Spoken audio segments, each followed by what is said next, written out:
Hi, this is Scott Devine from Scott's Bass Lessons. Today I'm going to do a crash course in how to create walking bass lines. And I mean a crash course as in I'm not going to talk about all the concepts and all the different options that you've got.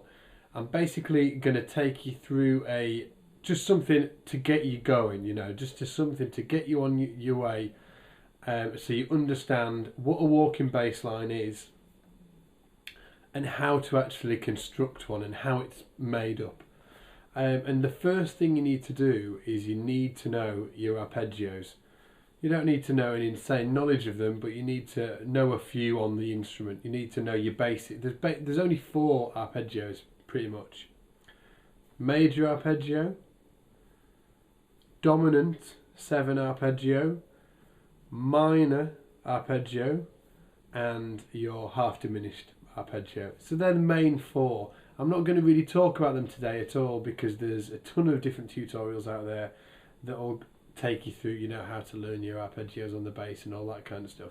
So if you haven't done that, go learn them and then come back and spend 10 minutes with me.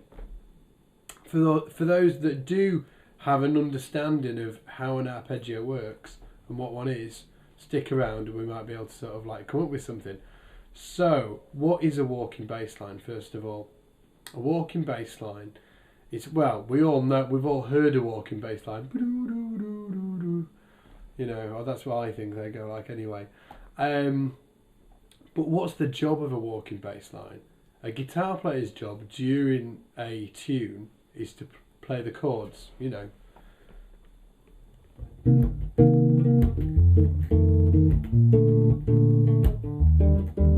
Okay, that's great, but if we do that all the time, we'll get sacked. So we need to do exactly the same as the guitar player's doing, but we need to do it one note at a time. And that's what a walking bass line is. It's just, you're just playing the chords, but one note at a time. Now the walking bass line sounds doo-doo-doo because there's chromatic notes in there as well, okay?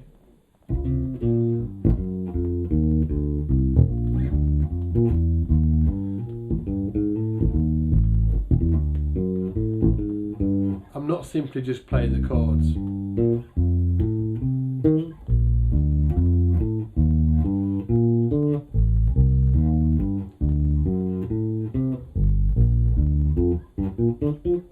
I'd probably get sacked if I did that as well.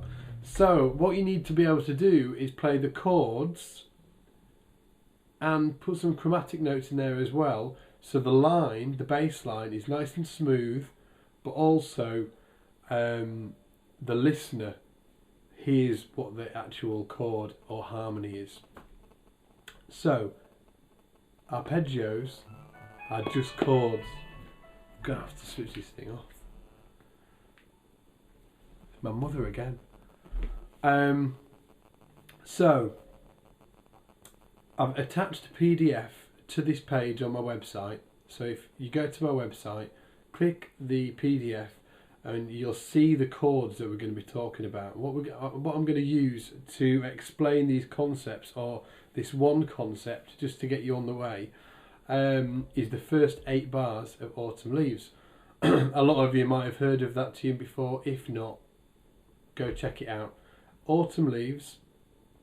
And if you want to hear a great version of it, just put Miles Davis and Cannonball Adderley into YouTube, and there's a great version of it that you'll be able to listen to. So you'll have a bit of a frame of reference, So the first bar, what I want you to do is I want you to play the first, the third and the fifth of every chord per bar. So let's do the first 4 bars of Autumn Leaves.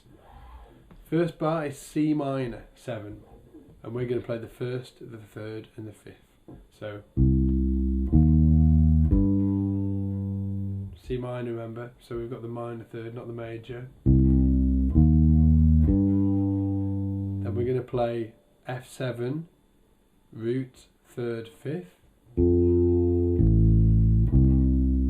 root, third, fifth, or root, third, Next one is B flat major 7. We can play root 3rd 5th. And then E flat major 7, but we're going to play root 3rd 5th. So root 3rd 5th, and then we're going to leave a gap. So we're playing on beats 1, 2, 3 of the bar, and then we're going to leave a gap. Okay, so 1, 2, 3 gap, 1, 2, 3 gap, 1, 2, 3 gap, 1, 2, 3 gap. Okay, now we're going to start filling them gaps in. So root 3rd 5th. Now on that 4th beat, if you look at the PDF, we've got a bar of C minor, which we've just played, root 3rd 5th. I want you to play the semitone above the bar that we're going to. So if we go into an F7, the note I want you to play just before the F7 on beat 4 is an F sharp, the chromatic note above, semitone above. So F sharp, and then we're on the F, so we're going to play root 3rd 5th. The next chord is B flat major 7.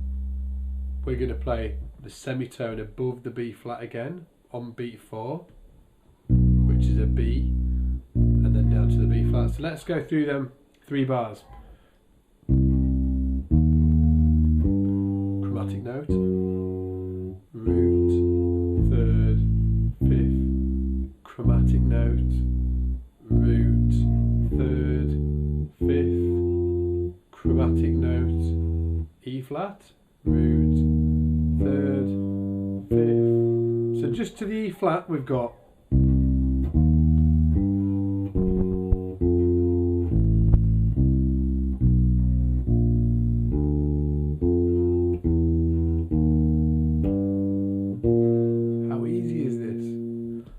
it sounds good too.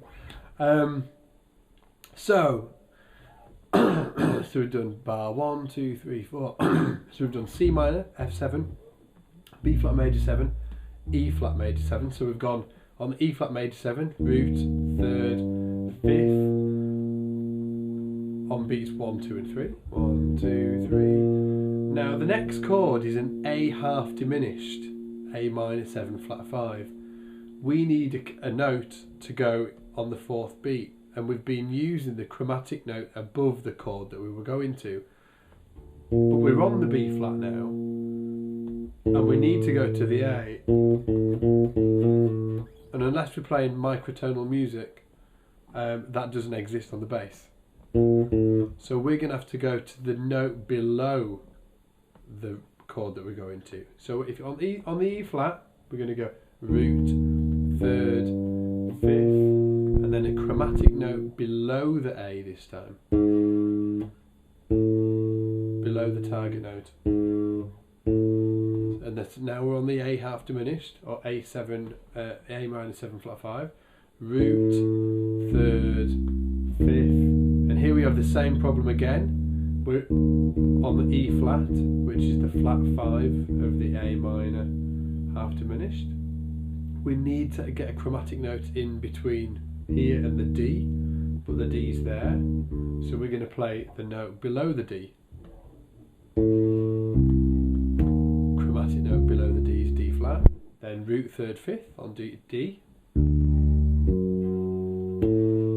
and then G minor's next, so we can do what we've been doing and just put that chromatic note in above. So here we go from the top, real slow.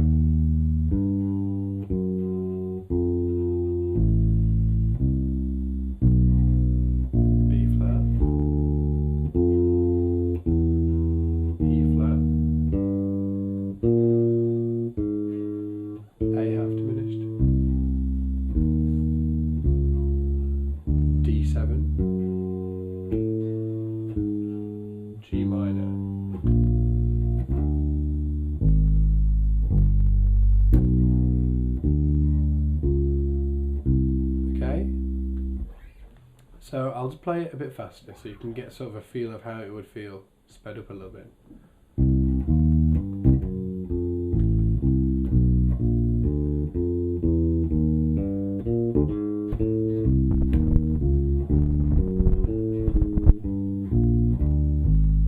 And again.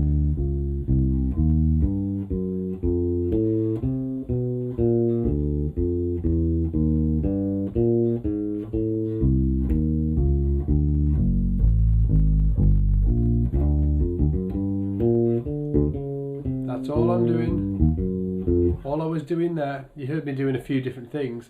I was still playing root, third, fifth, chromatic note. So root, third, fifth, chromatic note. Root, third, fifth, chromatic note. It works really well on Autumn Leaves because of the nature of the chords, how the chords move. On some tunes, you'd have to use different concepts that I'm not going to talk about today, because this tutorial was to just get you going and give you a little bit to think about, and hopefully keep you occupied for the next few weeks. So on that note, I'm going to sign off, and hopefully I'll see you in more tutorials. If you want to go to my website, there's oh sorry, my dog's coughing in the corner there. There's other tutorials about soloing and walking bass and rhythm and all things great that are bass. So yeah, hopefully I'll see you soon. Take it easy.